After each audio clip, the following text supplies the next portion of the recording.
कभी तो खैरियत पूछो, कभी तो कैफियत पूछो, तुम्हारे बिन दीवाने का क्या हाल है।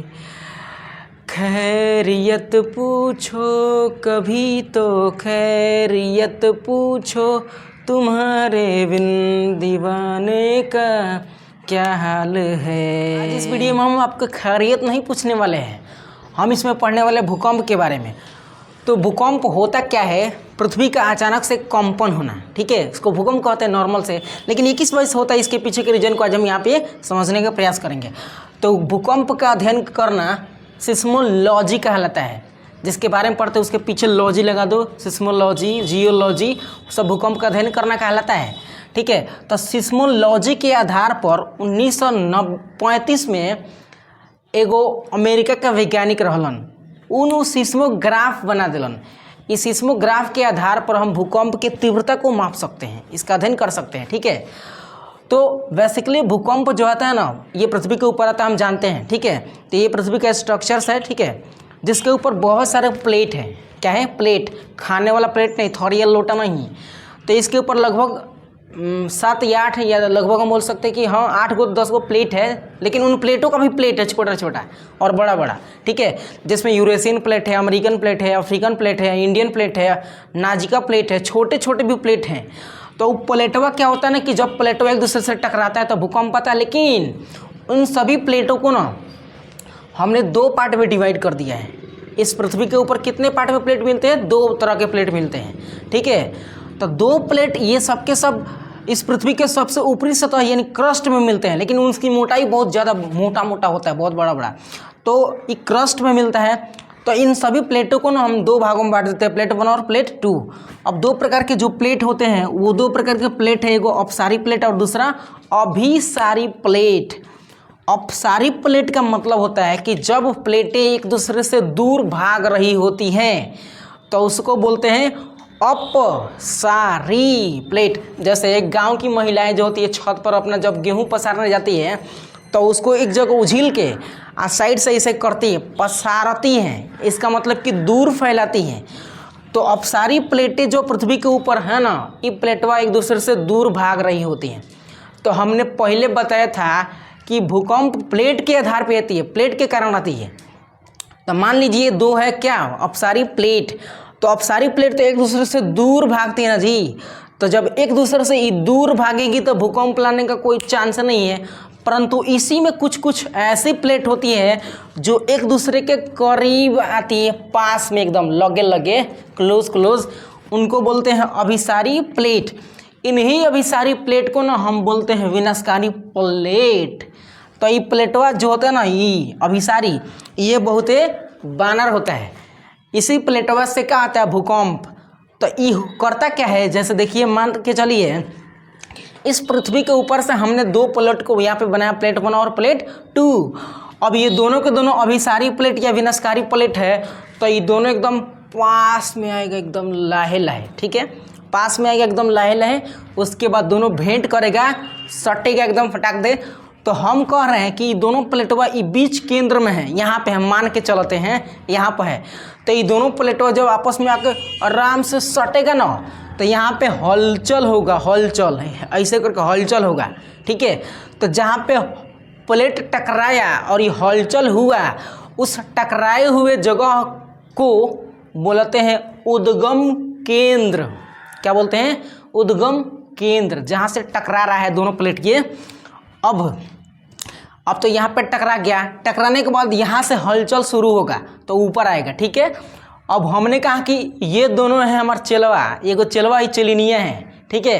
तो चेलवा चेलिनिया दोनों हाथ जोड़ा के आराम से खड़े रहेंगे इसके ऊपर। वाह, यहाँ से तरंग निकलेगा, ठीक है। तरंग निकलेगा तो सबसे ऊपरी सतह पर कंपन होगा।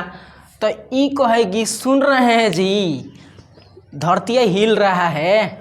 तो वो कहेगा बा कहाँ हिल रहा है जी, नहीं हिल रहा है। अब मान के चले कि इसको एहसास हो गया, आई करा नहीं हिल रहा है, तो क्या करेगी? गुस्सियाएगी ना जी, खिसियाएगी ना, इसका बतवा नहीं मान रहा है, वो बतवा नहीं मान रहा है, इसलिए देखिए खिसिया गई, इसका जटा वटा सब इधर एकदम खड़ा हो गया है, ठीक है।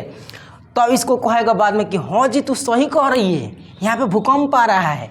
तो जहाँ पे इन दोनों बबुआ को, इन दोनों चेलवा और चेलिनिया को एहसास हुआ कि हाँ भूकंप आया है, भूकंप के कंपन उत्पन्न हो रहे हैं, तो इस जगह को बोलते हैं इपी सेंटर। क्या बोलते हैं? EP centre. तो यहाँ से दोनों भाग जाएंगे फरार, एक भाग रे भाग, घर में भाग, भूकंप आ गया है। ठीक है, तो याद करिएगा जहाँ से कंपन हो रहे थे अंदर जहाँ पे दोनों प्लेट टकरा रहे थे, ये दोनों अपसारी और ये प्लेट 1 और प्लेट 2, उस भाग को बोलते हैं उद्गम केंद्र। और जहाँ पे इसका असर दिखेगा ऊपर छजनी पर यानी पृथ्वी पर, ठीक है, तो उसको बोलते हैं इपी सेंटर। अब इसको तो बहुत कम एहसास हुआ होगा इन दोनों को कि बहुत धीरे धीरे कंपन कर रहा है। इसका मतलब कि भूकंप लाने में 3 तरह के तरंग होते हैं। अब इन तरंगों में कोई एकदम ज़बरदस्त होता है, कोई एकदम धीमे धीमे लगता है, कोई एकदम धीमे धीमे लगता है। तो भूकंपीय तरंगों को 3 भागों में बांट दिया गया है। कोई एकदम जोर से आता है, ठीक है, और कोई एकदम धीरे धीरे आता है। तो इस तरह से भूकंपीय तरंगों को 3 भागों में बांट दिया गया है। 3 भाग में सबसे पहला भाग है प्राथमिक तरंग, जिसको PW या पी प्राइमरी वेव कहते हैं। इसका चाल होता है 1 सेकंड में, या तो वो 8 किलोमीटर दूरी तय कर सकता है या 14 किलोमीटर दूरी तय कर सकता है। तो हम आपसे कहें कि अगर कोई व्यक्ति 1 सेकंड में, ठीक है, एक व्यक्ति आ रहा है या कोई गाड़ी आ रही है या कोई भी चीज़ आ रहा हो, ठीक है, और 1 सेकंड में वो 8 किलोमीटर दूरी तय कर रहा है, तो क्या आप उसको देख पाइएगा? क्या उसके असर को आप प्रभावित कर सकते हैं? जैसे हम यहाँ से आ रहे हैं, बहुत तेज़ से निकल गए, तो 1 सेकंड में अगर निकल गए बहुत तेज़ी से 800 किलोमीटर के चाल से, तो हमको आप देख नहीं पाइएगा और ना ही हमारा असर आपको दिखेगा। इसका मतलब अगर कहीं भी भूकंपीय तरंगों में पी वेव हो, पी वेव या प्राइमरी तरंग या प्राइमरी वेव, तो इससे उतना असर नहीं पड़ता है जैसा कि इसको असर नहीं पड़ा था।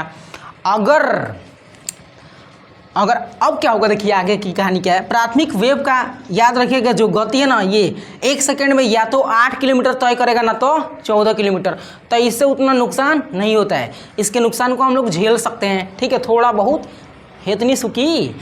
दूसरा वेव होता है द्वितीयक वेग या SW सेकेंडरी वेव। इसका चाल होता है 4 से 6 किलोमीटर प्रति सेकेंड। तो अगर ये पृथ्वी पर किसी प्लेट को टकरा रहा है और इतना वेव अगर उत्पन्न हो गया, तो इसका मतलब ये कौन सा वेव था? द्वितीय तरंग। इससे नुकसान होता है थोड़ा सा, ठीक है, लेकिन सबसे खतरनाक वेव अगर कोई है तो वो है लौह तरंग। क्या है? लौह तरंग।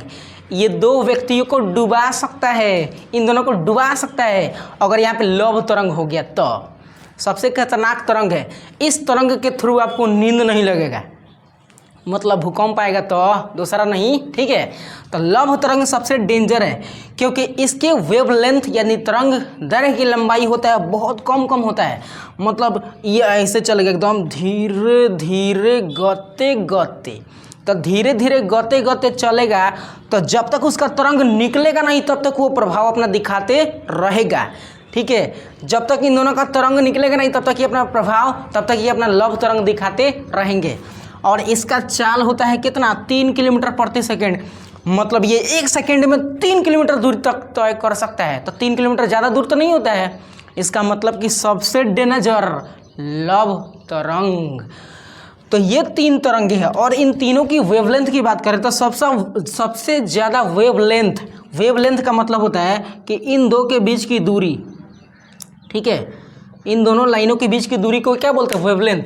तो सबसे ज़्यादा तरंग दैर्घ्य की लंबाई इसमें होता है, इस वजह से ज़्यादा नुकसान नहीं पहुंचाता है। उससे ज़्यादा इसमें होता है और सबसे कम इसमें होता है। तो इस तरह से आपको भूकंप की जानकारी मिली। अब ये दोनों समझिए, अगर इनको लौह तरंग यहाँ पे आया होता तो क्या होता? ये दोनों के दोनों तबाह हो जाते हैं, बर्बाद हो जाते हैं, ठीक है। तो आई होप आज के इस सेशन को आप अच्छे से समझ पाए होंगे। मिलते किसी दूसरे वीडियो में, तब तक के लिए जय हिंद, अखंड भारत।